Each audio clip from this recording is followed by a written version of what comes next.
This is Wednesday 13, and you're listening to Backstage Access, where the real show begins. Into the next row phase, there's no mercy for you. Rest in peace, but not for long. There's nightmare. Hi, this is Chris with Backstage Access, and we are happy to have with us today the one and only Wednesday 13. I had a couple chances to listen to the album, obviously, before the interview, and wow, it's such a cool album. I just got to say that and get that off my chest. I'm happy with it too. I'm glad it's finally coming out, and it's something we spent a long time working on, and to finally see the physical product finished and in your hands, and letting the fans hear it and getting their reaction and getting reactions like you just said that you love it. It's awesome. It makes it all worthwhile. So let's talk about Necrophase. So where did you kind of come up with the title for the album and kind of some of the ideas behind the record? The title pretty much came from, again, just kind of like all my records are usually a title or something will come from someone usually saying something negative or kind of making, not necessarily negative, but kind of making a joke or poking fun or something at me. Like, for example, my first album was called Transylvania 90210, and then the tagline was Songs of Death, Dying, and the Dead. Right. That came from some review I read in some magazine. It was like, Wednesday 13's lyrical content is very deep. It deals with death, dying, and the dead. And I guess they were kind of poking fun at me, and I was like, well, that's pretty funny, because it pretty much is my lyrical outlet. So that became the title of it. And then with this record, just kind of talking, I don't remember who I said it to or who said it, but they're like, oh, you're working on a new record? I'm like, yeah. And then somebody was like, how many more songs can you write about grave robbing or this or zombies or whatever? And I made the comment and said something like, oh, I guess I've been going through a necro phase for a long time.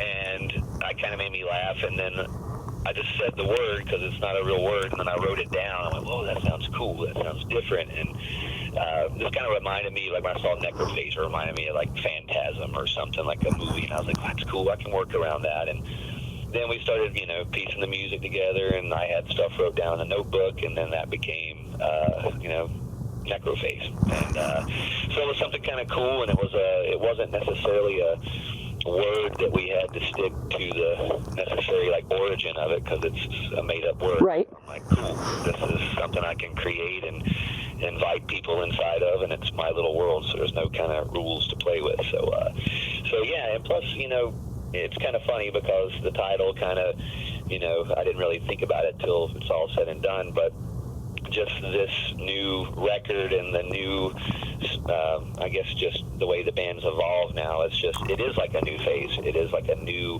the next level for us. So like we feel like, the band, or I feel like the band is better than it's ever been, and it's just this is the next level, the next phase. So we call it the necro phase. Cool, very cool. Now, did you have songs already written, and how does that work? Do you come up with the ideas and bring them to the band, or is it kind of an ongoing effort? It's different every single time. I mean, okay. In the beginning, it was kind of a one-man band situation where I wrote everything and brought it to musicians, and we'd go and record, and the live lineup compared to the studio was not even really the same thing. It was mainly me playing most of the instruments except for the drums and some musicians here and there. But over the past 5 releases in the last 10 years, I've had a solid lineup, and so the music has changed from me coming in writing everything, where now I've got my band, and I'm like, all right, guys, we're going to start writing for the new record. Everybody send ideas in, and we all just kind of pass ideas around, show each other guitar riffs, and once we all get together, we just collaborate and see what happens. So lately, that's been the way I prefer it. I don't really I'll come up with ideas and have little things here or there, but we sort of really create everything from from scratch altogether these days, especially with this new record. Like this time last year, we were probably a week into the writing process of it. Okay. Crazy. You know, so yeah, it's just different, you know, like sometimes I'll have some lyrics or a song title wrote down, I'm going, cool, I want to put this somewhere, and I'll listen to the music and it doesn't fit, or sometimes I'll have the song title and the chorus and nothing else, and sometimes I won't have any lyrics at all until it's almost complete, and then I go, cool, I need to write some lyrics for it. So it's always different, and I love that because I don't have like a set way of how we write, but it always, when whatever comes up or whatever situation, I always fall into it, and it's always it's fun. I like to change things up. It'll get stale if I did everything the same way, so Sure. so it's cool to have a band and guys to bounce ideas off of. Now, this record, you also, had some collaborators outside of the band on it, and that's, I think, the first time you've done that. So how did that kind of happen on purpose, or did that just kind of come about as you were working on the record? Yes, kind of on purpose and kind of not. Okay. Basically, we started working on the new record, or I'd said maybe on, I don't know, Twitter or something, hey, we're going to start working on the new record, blah, blah, blah. I got out to, on the internet or something, and it got back through our little circle of friends, and Murder Dolls guitarist AC hit me up and just said, hey, Roy from Stone Sour said he heard you were doing a new record, want to know if you were looking for a producer or anyone to do any keyboards or anything, because I guess I mentioned I was doing like a horror record or something, because intentionally that's what I had. I just had no one to do that yet. I was basically going to do that myself, or me and the band was going to create all the sounds, and so Roy's name came up. I've known him for years and years, but not like friend-wise. Like we knew each other at festivals and Sure. dancing and things like that. And I hit him up and just told him what I was going for. And I knew Roy as a drummer. I had no idea he did keyboards or anything like that. And I told him what I was going for, and he sent me back a photo of his studio and all the equipment he had. And he had this original Michael Myers mask from the original Halloween, and he had it like right over his keyboard, and he was like, this keyboard Oh, wow. is one of the original keyboards. It's the exact model that John Carpenter scored his first 5 films on. It's called a Prophet 10, and he's like, if you want that authentic sound, I can do it. And I went, you're hired. So and it was awesome. It was the beginning of a friendship with he and I. We just connected. We same movies and music and just fans of everything, and it was really cool. It was like the music was pretty much written, and then I brought it to Roy and said, well, what if you scored this as if you put a cinematic kind of feel to it? And so it was a weird kind of, they say, hey, we're going to score the music to your music. But that's kind of the joke we kind of kept saying. I was like, well, we have all the rock riffs Right. written. Why don't you bring in the spook, bring in the paranormal factor to this? So that was kind of cool. And he and I, basically I would tell him ideas of what I wanted and give it to Roy, and he would come back with these ideas. And the intro with Alice Cooper, he and I sat down. We worked on that one probably the longest, because we originally had one idea. We scratched it because I was like, it's not good enough. And then we finally redid it and did the one that you hear now. So yeah, that was a really, Roy was the only guest on the record that like collaborated with songs, and we sent stuff back and forth. And the rest of the guests, like Alice and Christina and Alexi, they were all just friends of ours that we reached out to and said, hey, we have a spot on the record. We'd like to see if you're interested. And luckily everybody came back and was like, hell yes, let's do it. And but Alice was the true prize of it all for me, because growing up on Alice Cooper and him being the whole reason I do what I do, and to get him to be the intro and on the first track is pretty surreal. And so got that off my bucket list now. Awesome. And I think, the keyboards and the whole cinematic feel, it just adds an additional layer and depth to the music, and just it really rings through with that kind of classic cinema feel, like, you know, that you're at a movie and you're watching it, and it's really cool. Well, that's what I want. I mean, I try to make a record. I mean, I always think of our fans, and I always want to give them something that they're going to love. But at the same time, I have to love it as well. So when I make these records, I mean, I don't just record it and go, oh, fuck it, hopefully they'll like it. Like, there's so much involved in this. Like, I don't know how many times I've listened to it, how many months we spent on working on the artwork and everything, and it's just like, I listen to it over and over and be like, nope, that's not good enough, let's redo this part needs this needs this. So all the little intros and all these little things, it just had to have that flow. Like, I literally, like, close my eyes, listen to the record from beginning to end, and just sort of imagine I'm on this fun house roller coaster kind of thing, and each song on the album's like sort of taking you to the fun house. Each song is a room, and some rooms are scarier than the other, but it kind of spits you out at the end, and you kind of realize, well, I'm not dead, that was fun, let's do it again. And that's sort of the theme of the record. It was just it's meant to be a Halloween record. That's why we put it out at the end of this month, so people can have it just in time to start October and have that whole countdown to Halloween. Absolutely. It's fitting. Perfect. On purpose. We could have put this out 4 or 5 months ago, but I wanted it to be a seasonal fall release and something that hopefully people will look back on years from now and go, oh yeah, man, it's Halloween, let's put on Necrophase, that was, you know. And the same way I have with records, like there's certain records I put on October 1st that remind me of that time, so I'm hoping that we can fall into that, in that line of things for other people. So this album was really thought about on every aspect, from the cover art to the release date and just everything. So it feels like we planned it perfect. And you mentioned the artwork, and I think there's a different cover for the CD than there is for the record. Did you work on the artwork yourself, or are you just involved in the creative process, or how does that work? I'm just involved in the creative process. Like, I have 2 different artists. Travis did the CD and Mark did the vinyl, and I wanted to do two different album covers just for collectors' point of view. It's something different. Yeah. And I tried a few years ago, and it worked out well. I haven't seen a lot of bands do different album covers. It's something that kind of happened in the past, but those are the things that are sought after in collectibles. Oh man, here's the alternate album cover, and those vinyls will disappear in a year or two, and 10 years from now they'll be collectible with a different cover and different art. And to me, that's just the prize that pays off years and years from now. So I wanted it to be something like that, but also in this time of when no one even holds a physical record. Right.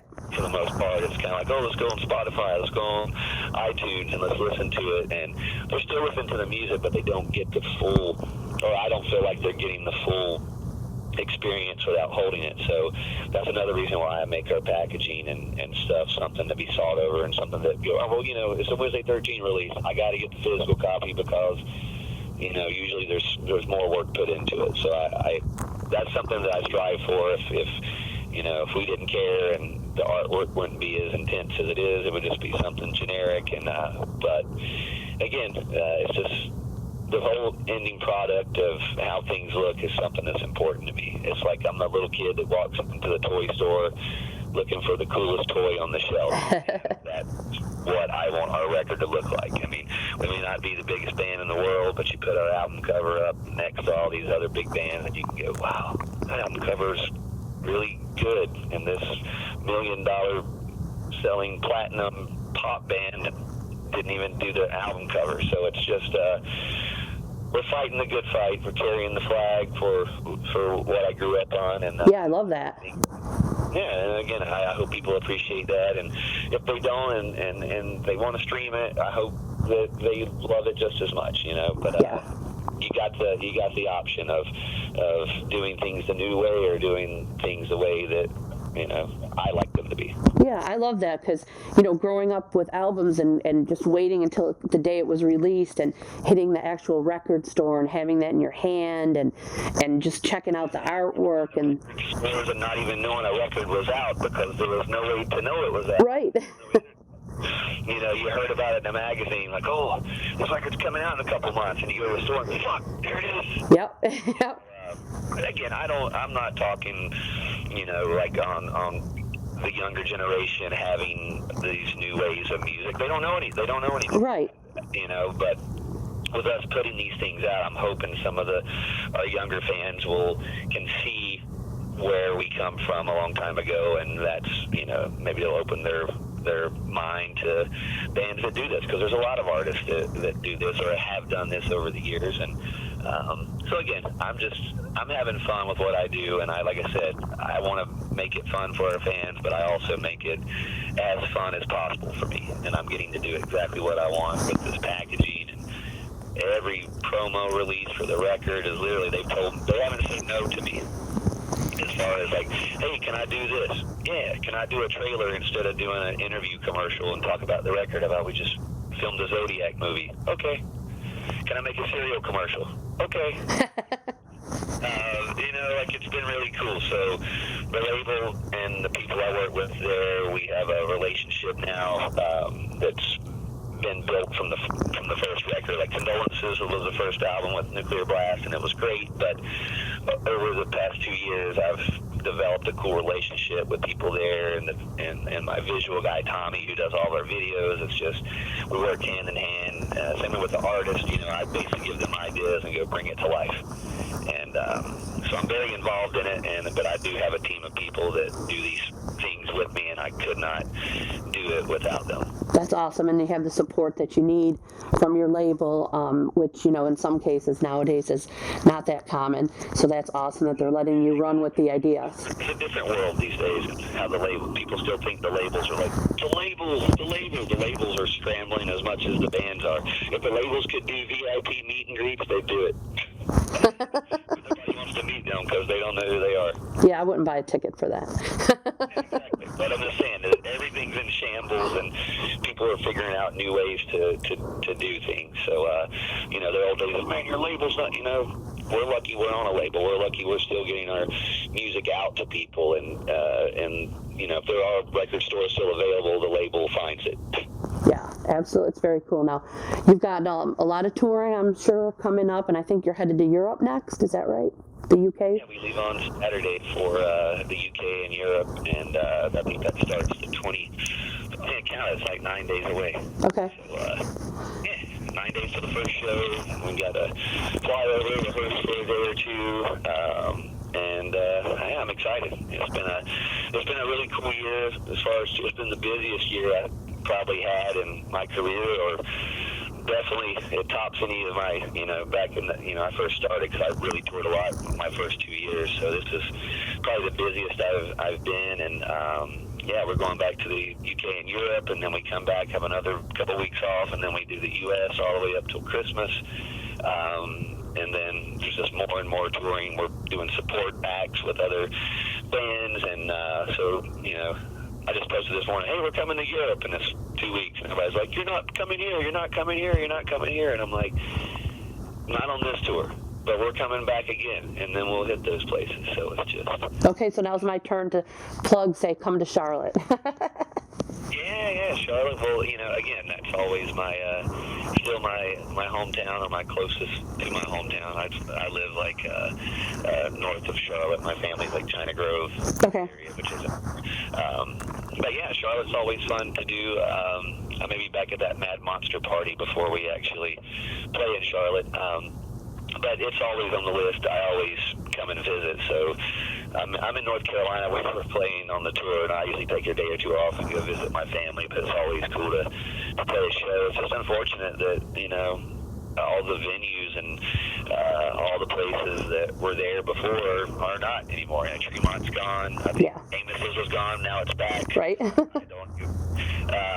So every time we come back, it's like there was some place called the Chop Shop or something I think we played that was killer, and then that was a live show they had when we played there last time. So a lot of cool venues have closed down, and you know, it's just when we come through on the touring, sometimes the the promoters and stuff in the venues won't book us. So it's not like I'm not saying I'm skipping Charlotte. It's on my list to play.